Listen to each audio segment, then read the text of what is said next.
Today in science, you're going to be working on a website called Generation Genius, and you're going to be watching a video called Earth's Orbit and Rotation. You may need to watch this in Google Chrome for it to work, so if you're in Firefox or Safari or something, if you could try it on those, if it works, great. If not, I know that it definitely works in Google Chrome, so you might want to just do it on there from the start. So you're going to watch the video, and then I've attached a Google Doc that has after video questions. So you're going to type your answers directly onto the Google Doc, and you could go back to the video as many times as you need to get the correct answers.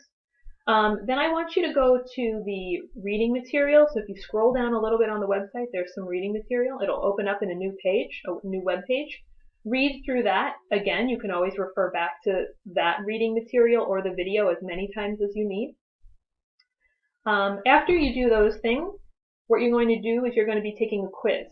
Your assessment is on the same doc as the after video questions. So you just scroll down a little bit, you'll see a second half of it, and you're going to answer the assessment questions directly on that same Google Doc.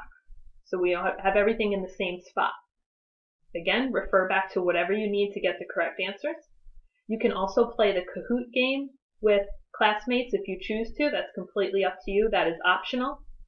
And then there is going to be no science tomorrow, so you do have 2 days to work on this if you don't want to do it all today, or if you want to play the Kahoot game with a friend today and kind of review, and then tomorrow take the second part, take the quiz.